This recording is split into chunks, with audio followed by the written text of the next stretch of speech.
At 3:30 Eastern, they'll start discussion on whether to move forward on a bill setting sanctions on China if it manipulates its currency. And at 4:30 Eastern, judicial nominations with votes planned for 5:30 Eastern.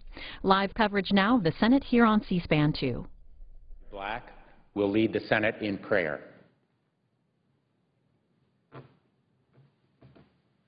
Let us pray. Holy Father, we come into your presence today to look at ourselves as we are and to seek your power to become what you would have us be. Search our hearts and empower us to do your will. Encourage our lawmakers to fulfill your purposes for the glory of your name. Move mightily in their hearts and align them with your kingdom perspective. As blessings flow when your will is done, let them not take credit for what your sovereign hand accomplishes on our behalf. Today and through the days of this week, call us to you that we may be transformed from mere followers to true servants of your kingdom. We pray in your everlasting name. Amen.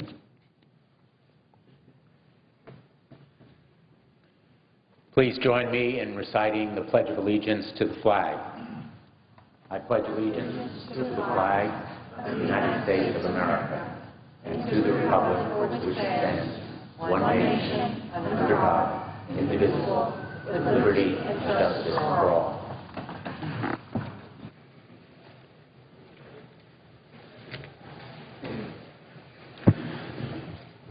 The clerk will read a communication to the Senate.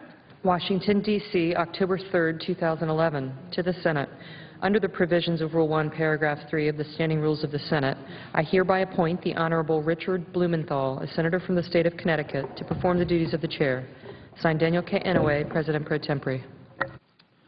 The Majority Leader. Following any leader remarks, the Senate will be in a period of morning business until 3:30 today. At 3:30, the Senate will begin consideration of motion to proceed to S-1619, which is the Currency Exchange Rate Oversight Reform Act. At 4:30, the Senate will be in executive session to consider several judicial nominations. At 5:30, there will be 2 roll call votes. The first vote is on confirmation of Henry Floyd of South Carolina to be a United States Circuit Judge for the 4th Circuit. The other vote will be on a motion about cloture on the motion to proceed to the currency exchange matter. Mr. President, today the Senate begins another very busy work period, I should say. I'm confident this work period will be productive. Tonight, the Senate will vote to begin debate on legislation to curb China's unfair currency manipulation. I expect strong bipartisan support to move this legislation forward. There have been conversations between the bipartisan supporters of this legislation, the House of Representatives, and the administration. My colleagues, both Democrats and Republicans, agree that China's deliberate actions to devalue its currency give the goods an unfair competitive advantage in the marketplace. Their goods do not deserve that. That's not fair. It hurts our economy. It costs American jobs. In the last decade alone, we've lost more than 1 million American jobs to China because of this trade deficit, fueled by currency manipulation. That massive trade deficit is one of the reasons for our unsustainable unemployment rate. This legislation that we're going to move to will even the playing field and help American goods compete in a global market and help keep American jobs here at home. Democrats believe there's no problem facing this nation that deserves our attention more than the jobs crisis. This bill is part of the effort to get our economy back on track and put Americans back to work. If China stops the practices that artificially tip the scales in its favor, it would create 1.6 million American jobs fairly quickly. I hope this legislation will motivate China to stop devaluing the yuan on its own. I also know it will send a strong message to the Chinese that Americans will no longer ignore their blatant, unfair trade practices. We expect to wrap up work on China currency quickly this week. We have a lot to get done this month, so the Senate must move fast. 1 out of every 9 federal judgeships remains vacant, which puts at risk the right of every American to a fair and speedy hearing. While I've been frustrated at the Senate's slow pace in confirming judicial nominees this Congress, I'm pleased that we have been able to reach an agreement to confirm 10 judges this week and next. These nominations are non-controversial and have the unanimous support of the Judiciary Committee. 5 of the 6 judges we'll confirm today come from states with Republican senators, and all 5 have the support of the Republican senators. This month, the Senate will also take up 3 appropriation bills. Last month, we passed a continuing resolution to fund government through November 18th. Now we must finish our work on annual appropriation bills. We'll also take up 3 trade bills this work period. Last month, the Senate passed Trade Adjustment Assistance legislation, which helps United States workers who lose their jobs because of international trade learn new skills and re-enter a changing workforce. A global economy means global competition, and a flexible, well-trained workforce is the only thing that will allow us to keep pace with our rivals. That's why Democrats insisted on passing trade adjustment assistance before we take up those 3 trade bills we'll soon consider. Panama, Korea, and Colombia. Republicans have said these trade agreements are important to them. Yet for months they've prevented us from moving forward by stalling trade adjustment assistance. I hope the House will not delay any longer on their taking up trade adjustment assistance. I'm told that they won't. The Senate will also take up President Obama's American Jobs Act. We'll do it this month. Members of both parties should rally behind the common sense, bipartisan approach to this legislation. It would cut taxes for working families, small businesses, and it would spur job creation and put Americans to work restoring this nation's decaying roads, bridges, dams, and schools. I'm happy to work with my colleagues on both sides of the aisle to improve this bill, but I hope the obstructionism Republicans have employed the last 9 months won't continue. This year, Democrats have introduced jobs bill after jobs bill. Meanwhile, our Republican colleagues have put their own political agenda ahead of the nation's jobs agenda. They've claimed they're willing to work on a bipartisan fashion to get our economy back on track. This month, they'll have yet another chance to prove this. So I urge my Republican friends to remember that actions speak much louder than words. I hope they'll take time from rooting for our very, very difficult economy to fail for the sake of politics and help Democrats put this nation back to work. Would the Chair announce morning business? Under the previous order, the leadership time is reserved. Under the previous order, the Senate will be in a period of morning business until 3:30 p.m., with senators permitted to speak therein up to 10 minutes each. The clerk will call the roll. Mr. Akaka.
consent for the proceedings on the quorum call be suspended. Without objection.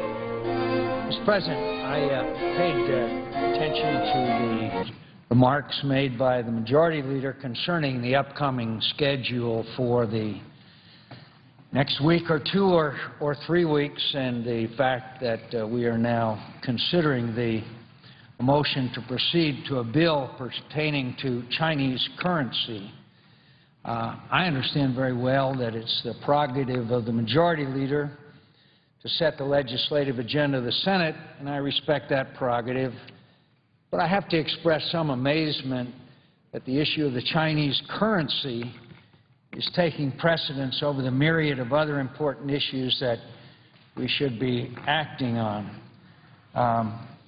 There was a piece in today's, one of the articles in today's CQ today says that last year it looked like the time was right for Congress to confront China. A similar bill was passed by the House. This year the expected bulwark against the measure is a GOP-controlled House, where top Republicans are echoing concerns from the business community that enacting the measure would spark a trade war. Republican leaders uniformly voted against the China measure last year, bucking the majority of their party, while Democrats voted for the bill. Schumer, speaking of the senator from New York, argues that a strong Senate vote this time around would make it, quote, hard for the House to block it.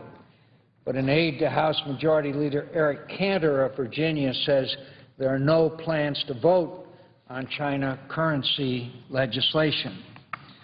So with over 9% unemployment, with the debt and the deficit continuing to run out of control, with the 12 or 13 appropriations bills not acted on, with the defense authorization bill perhaps for the first time in 41 years not being taken up by the United States Senate, now in its wisdom, under the leadership of the Majority Leader, we will be taking up the China currency bill.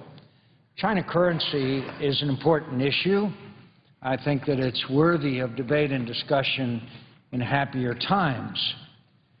But if one has any curiosity about the low esteem with which Congress is being held, then no better example of that is the way that we have addressed the issues, including not passing a budget, which is against our own law, for the second consecutive year, including going through a continuing resolution rather than authorizing and appropriating the functions of government as is the responsibilities of the Congress of the United States.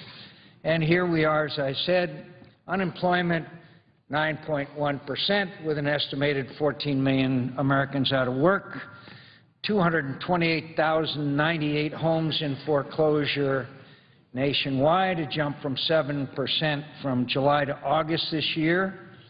In my home state of Arizona, 1 in every 248 homes is in foreclosure, the third worst in the nation. The Majority Leader's home state, the number 1 in the nation, 1 in every 118 homes is in foreclosure. 22.5% of the homes in America are underwater, meaning they're mortgaged more than their home is worth. In Arizona, that number is 49%. In Nevada, 60% of the homes are underwater. A $1.3 trillion deficit. We have a debt of nearly $14.8 trillion. It represents $43,375 for every man, woman, and child in America. So, we will take up before the Senate the China currency bill. The China currency bill. And then someone in this body may wonder why the approval rating of Congress is, one I saw was 12%, one 13%. I think proceeding in this fashion, we may be able, with some success, to drive that down into single digits.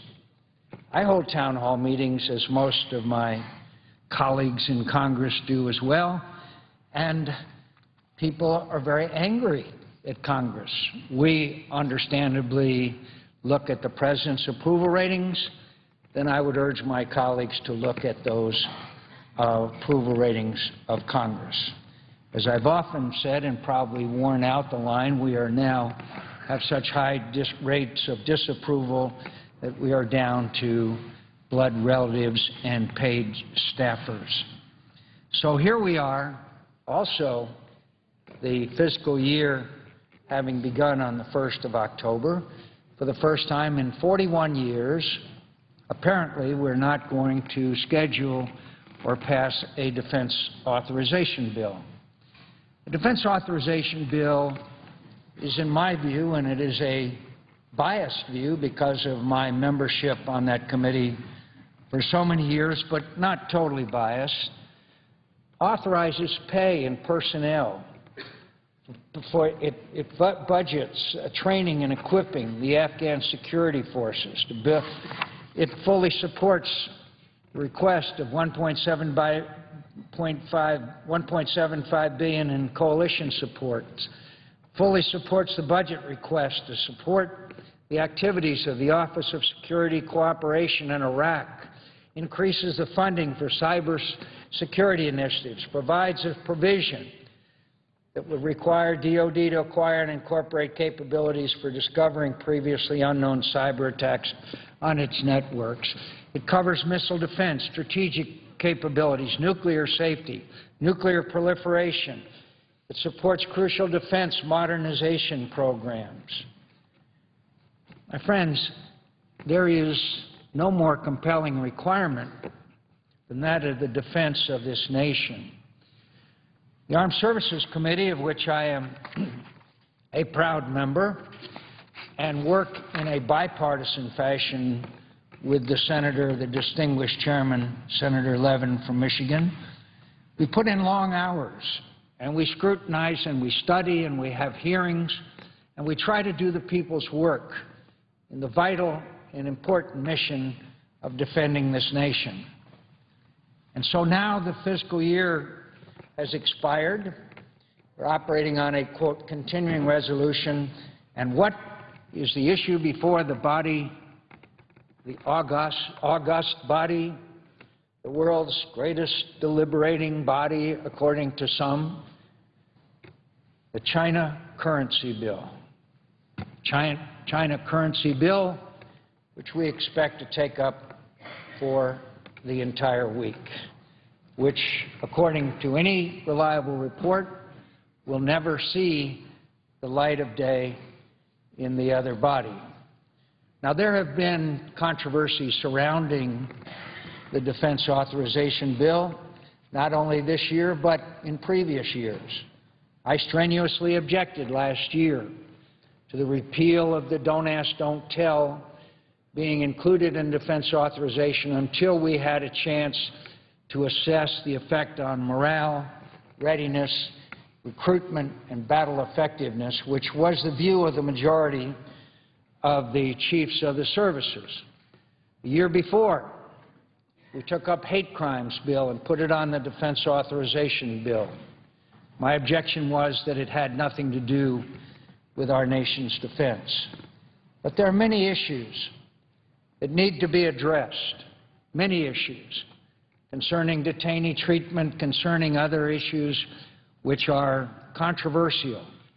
But the job of the Senate is to debate and to amend and to pass legislation. What is more important? What is more important than the security of this nation and the care for the men and women who are serving in the military? I note the presence of the Majority Leader on the floor. I've urged him privately on several occasions to bring up the defense authorization bill. He responded to me, and I'm sure he may respond, that there are issues concerning detainees, about trials in the United States, about Guantanamo Bay.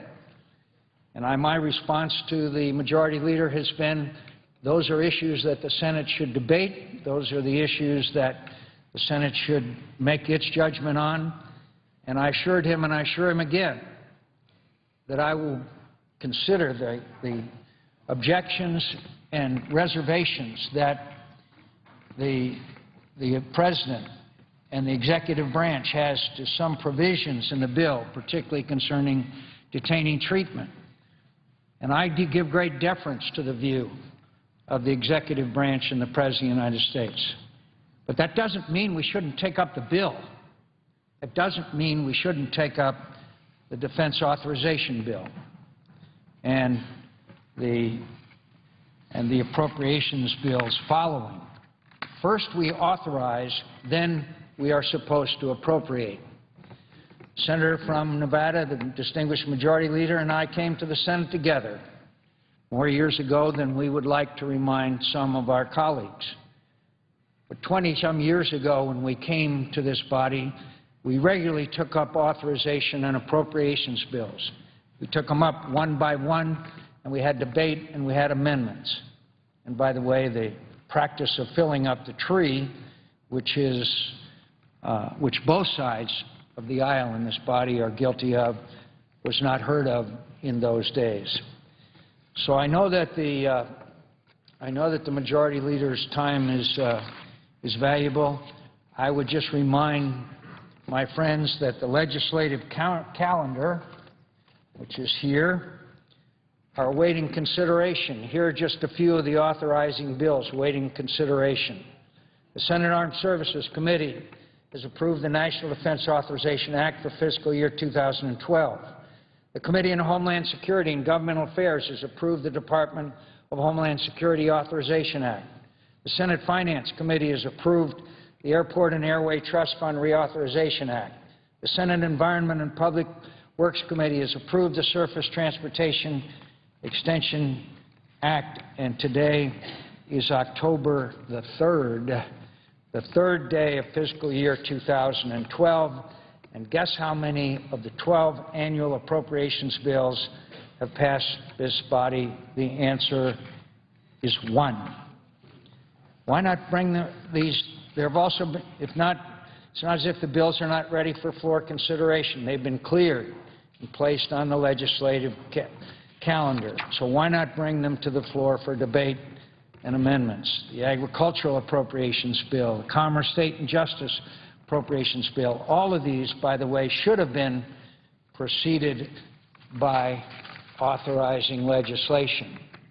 What has happened around here, unfortunately for the majority of the members of the United States Senate, is that by virtue of the fact that we do not take up authorization bills for the functions of various branches of government, it renders the appropriations process transcendent in the deliberations and conclusions this body has made, thereby making members of the Appropriations Committee have an unwarranted, in my view, but certainly far more impactful role in the United States Senate than the members of the authorizing committees.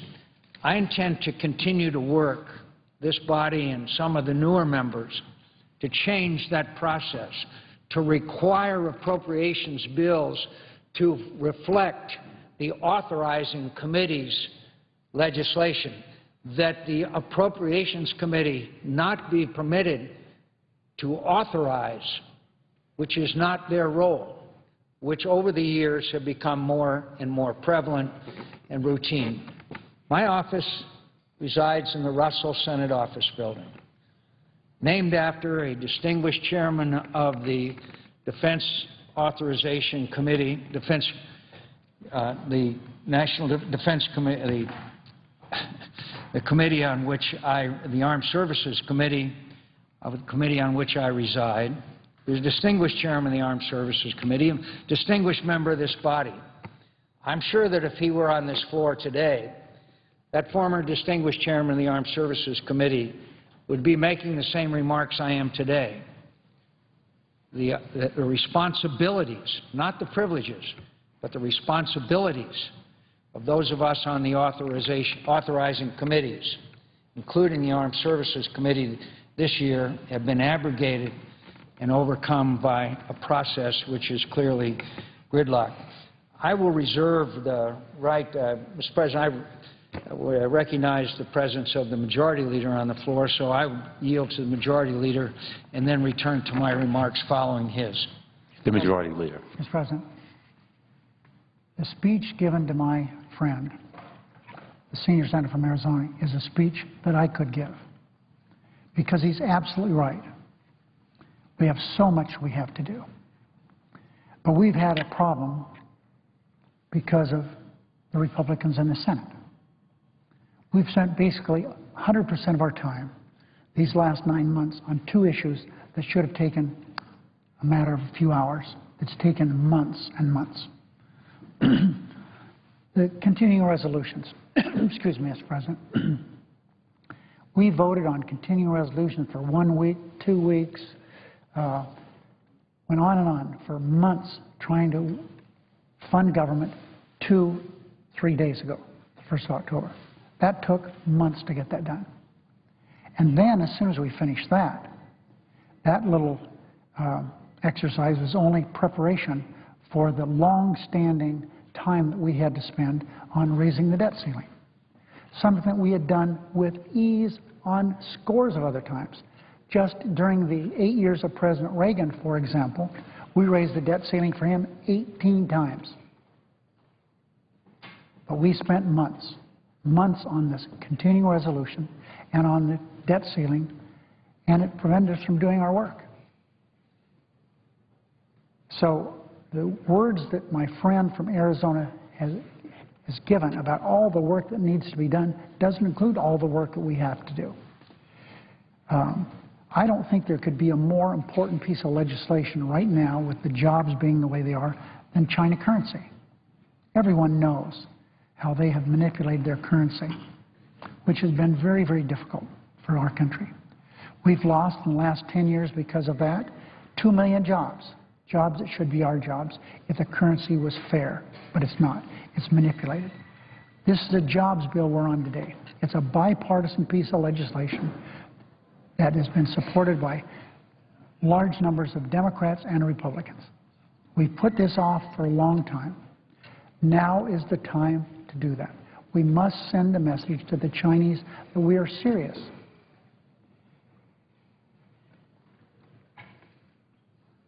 Mr. President, we have for 50 years, every year, passed defense authorization bill.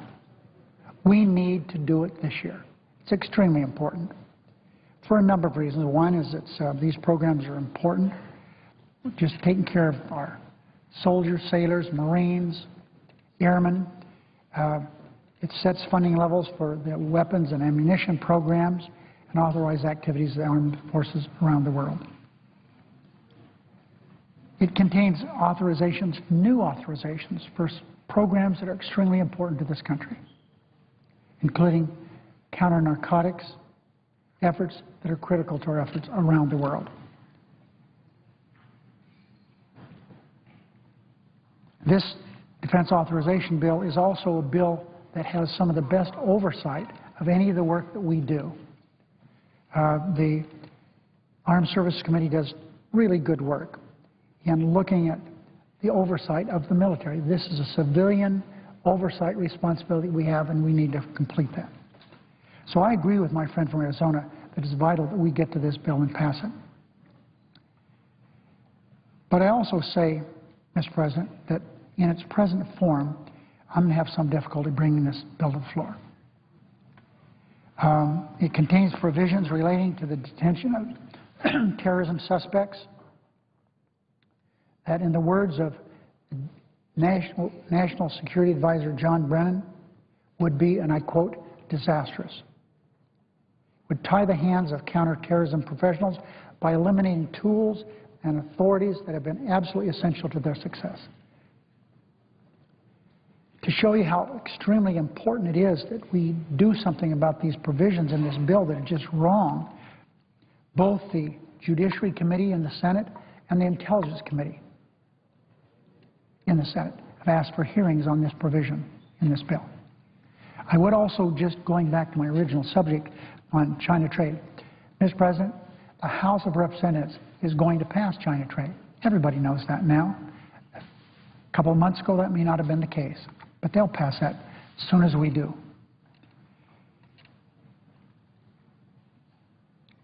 I would hope that my friend from Arizona, who we all have such admiration and respect, we know how much he cares about our country, and particularly about the armed forces of our country.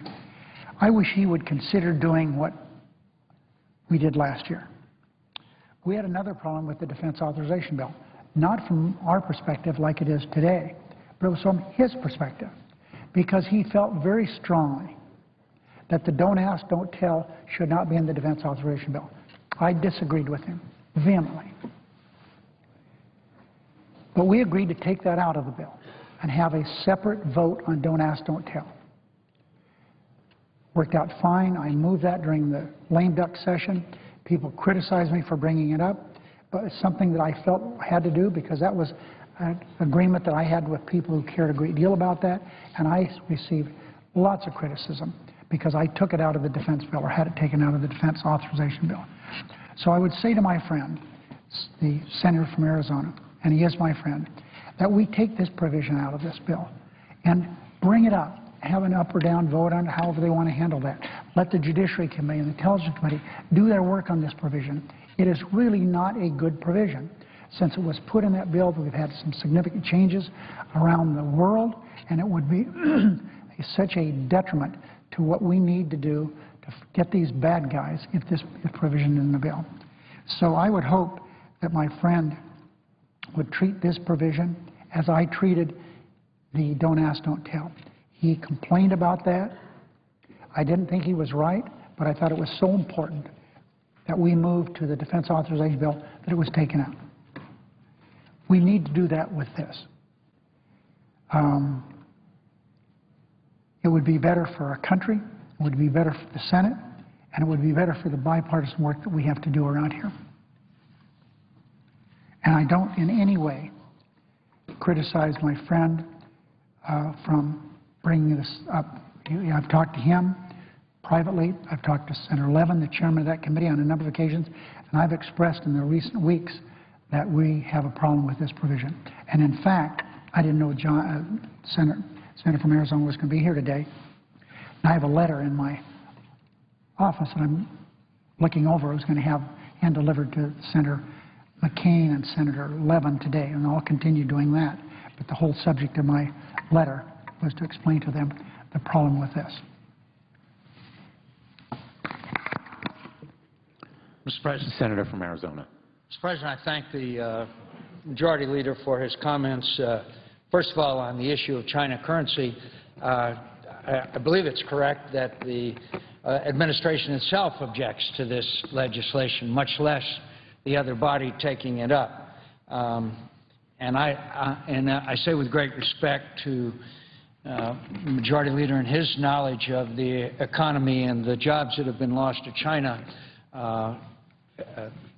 China currency may be part of the problem, but it certainly isn't the result of the 2 million jobs lost. Certainly, the majority of the reason for that are for other reasons which have been well ventilated. I say to the Majority Leader, I would be glad and will continue to sit down with the administration and with the Majority Leader and with Senator Levin on this issue of detainee treatment. The fact is that the President of the United States began his tenure as President of the United States with the commitment to close Guantanamo Bay. I want to close Guantanamo Bay, and I have made that very clear. But Guantanamo Bay cannot, for all practical purposes, be closed at this time. That brings in other issues such as treatment of people who are apprehended in attempting to inflict damage and mayhem on the people of the United States. So I think it is something that we can work out. I would hope that we would be able to debate and amend, which is the usual way we address issues in this body, rather than refusing to bring legislation to the floor because there's a particular objection to it. Last year, as the Majority Leader pointed out, I was opposed to the repeal of Don't Ask, Don't Tell on the grounds that the same view I had was that of the service chiefs, that we needed to assess the impact of repeal on retention readiness and battle effectiveness. But that should not, in my view, be the reason for us not to take up the legislation this year. And I'm sure that the Majority Leader is aware this would be the first time in 41 years. We are in 2 wars. We have to address the issues that only the authorizing committee is capable and chartered to do. So I hope that the Majority Leader would observe that we could take up this legislation, debate it, amend. The President always has veto authority if he wishes to veto it. We also have the other body on the other side of the Capitol that would play a role in this, and we would go through the normal process of passing the Defense Authorization Bill, which has been a tradition for some 41 years here in the United States Senate. And I do appreciate the Majority Leader taking the time from his busy schedule to come to the floor and express his reasoning behind the schedule that he has set for the United States Senate, which is well within his authority. Would you like to say anything more? I suggest the absence of quorum. The clerk will call the roll. Mr. Akaka.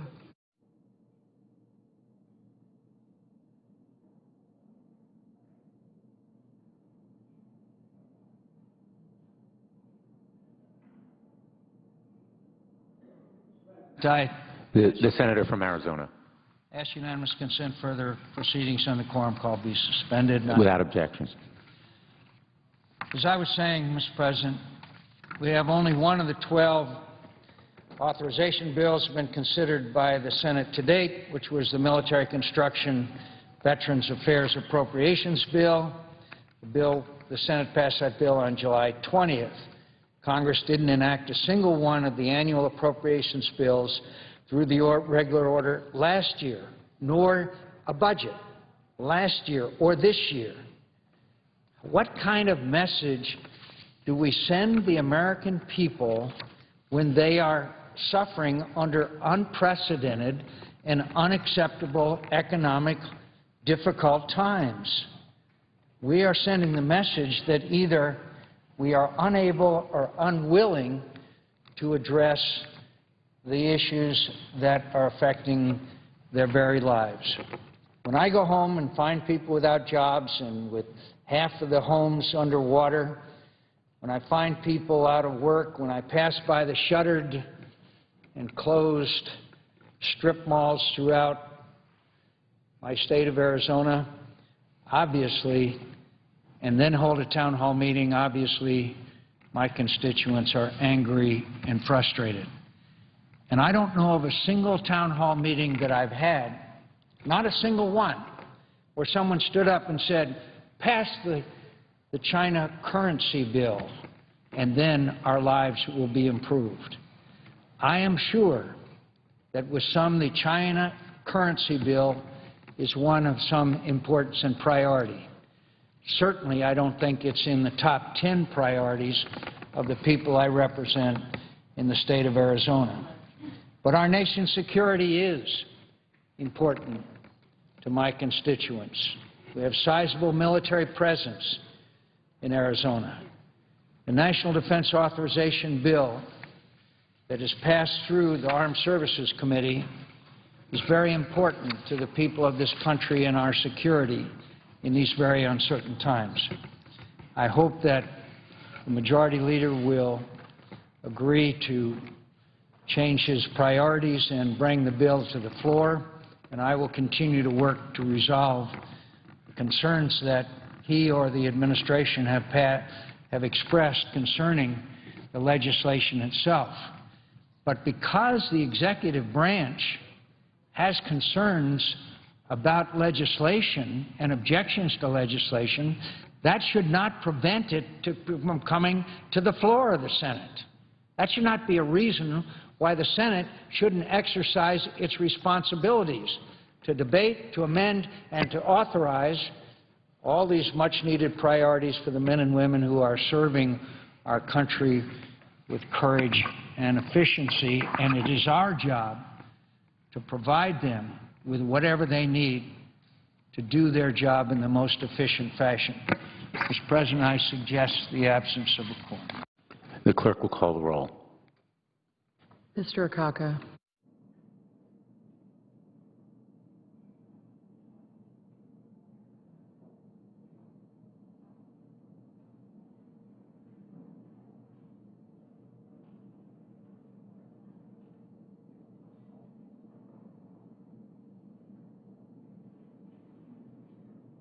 Mr. President, The senator from Alabama. I would ask the consent that the quorum call be dispensed with. Without objection. Mr. President, I'd like to speak on the Currency Exchange Rate Oversight Reform Act, S-1619, that I believe we'll be voting on earlier to move toward that bill. I support it.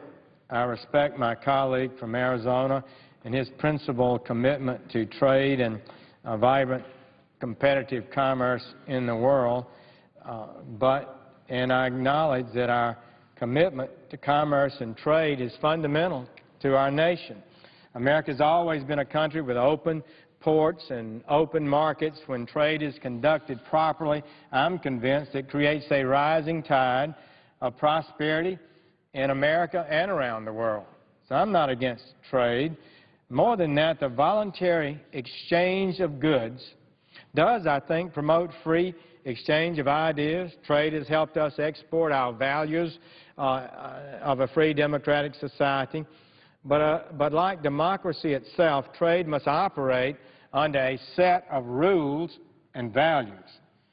Jobs have been lost as a result of unfair trade practices, and perhaps the most dramatic unfair trade practice existing in the world today is China's very substantial manipulation of its currency.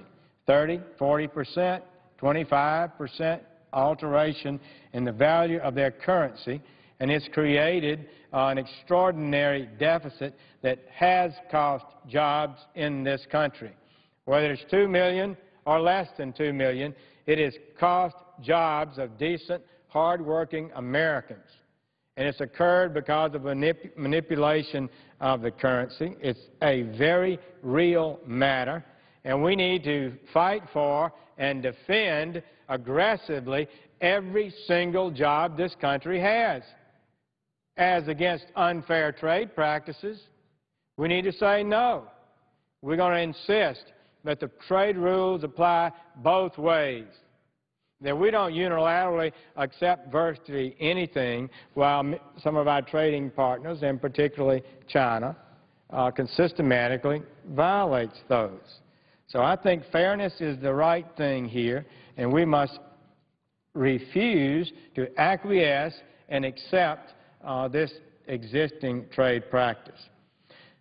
Look, nations whose economies have historically struggled are those that have failed to uphold a rule of law. In my view, that's fundamental part of America's greatness is our commitment to law, and has made us economically powerful as well as free. Many nations that have been unable to ensure that contracts are honored and to protect the integrity of financial agreements can't be successful in a commercially competitive world. When companies form a business partnership, they sign a contract to ensure that each party meets its obligations. The principle is the same with free trade. A trading partnership with China or other countries must be founded on principles upon which both parties can agree, principles and agreements on which are to the mutual benefit of both parties.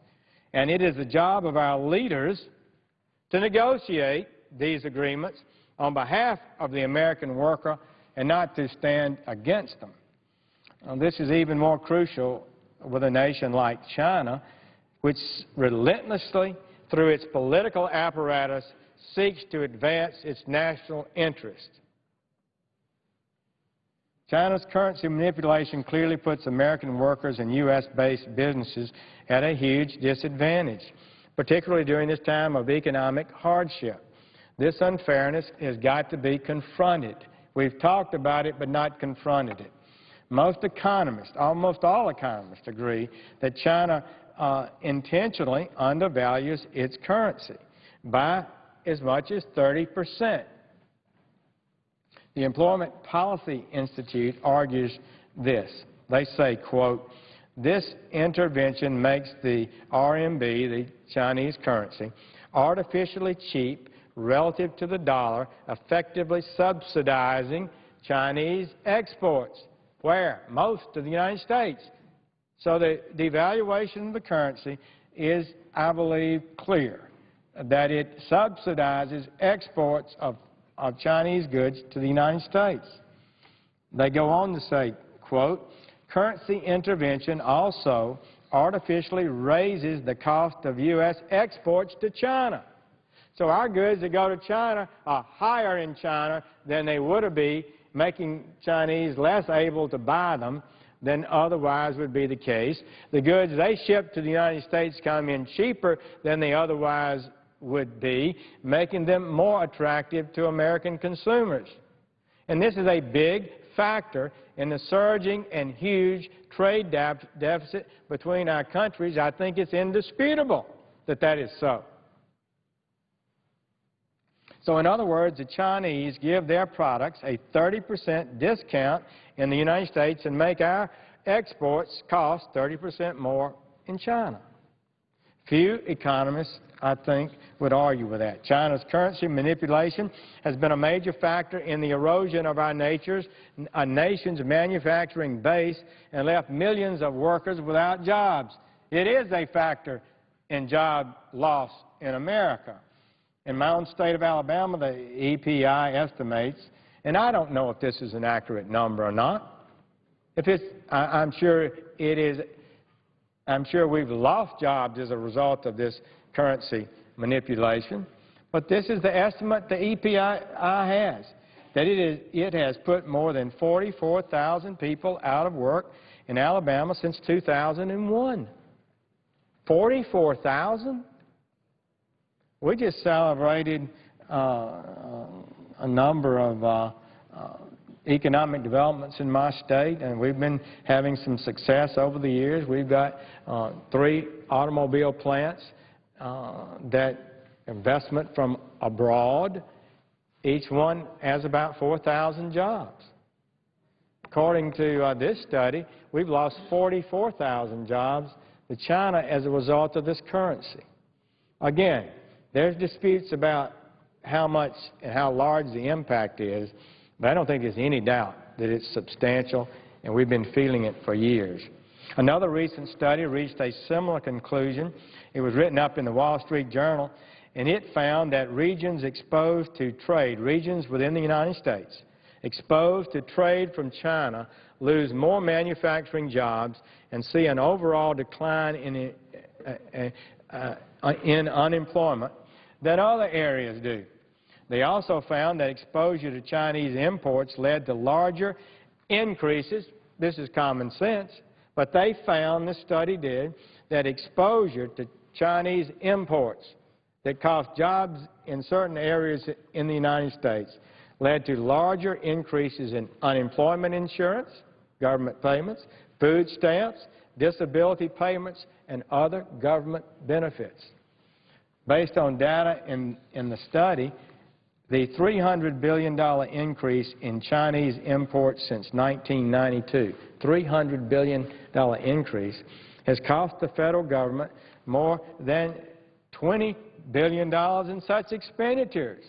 So it's a direct $20 billion they calculated in these areas simply based on increases in food stamps, unemployment insurance, and the like. And the irony behind this is that we borrow much of the money we use to pay these federal benefits from the Chinese, which they then use to continue manipulating their currency. So we're being outmaneuvered and out-negotiated through the process. Last year, Dan DeMico, Chairman, President, and CEO of Nucor Corporation, which has 5 steel mills in Alabama, my state, smaller steel mills, testified, but modern steel mills, and Mr. DeMico is a national leader in American competitiveness and ideas. He testified before the House Ways and Means Committee, and this is what he said, quote, "Passing this legislation will help us because this is a jobs bill, pure and simple. It will do more to stimulate the economy and create jobs than just about anything else Congress can do. And it will not add to our national debt. Just the opposite. Ending China's currency manipulation will reinvigorate our manufacturing sector and our economy, reducing our budget deficit. By failing to take the lead and combat China's mercantilist trade practices, we are serving up our jobs, future economic well-being, and national security on a platter." Close quote. Now, that's a serious charge. This is a man who's dealing in the real world of production, steel production, around the United States, plants all over the United States. And I think he knows a lot about what goes on in the world and how this system works. So the bill I have joined with my colleagues on, I believe, is a thoughtful, common-sense approach. It does not place an immediate tariff on all Chinese goods that enter the United States, but it does, however, explicitly direct the Commerce Department and the International Trade Commission to take currency manipulation into account when estimating countervailing and dumping duties. Under the current law, the Commerce Department can take currency manipulation into account when evaluating, calculating countervailing duties, but it does not. It does not take currency manipulation into account. It could, but it does not. And the Obama administration has not instructed them to do so, and neither has his predecessors. Moreover, neither agency currently has the authority to include currency manipulation in their calculation of anti-dumping duties. So the practical effect of this legislation would be to charge a duty on some imported products only after the International Trade Commission and Commerce Department conduct an investigation that determines that dumping is taking place or a subsidy is being provided and that a United States company has been injured.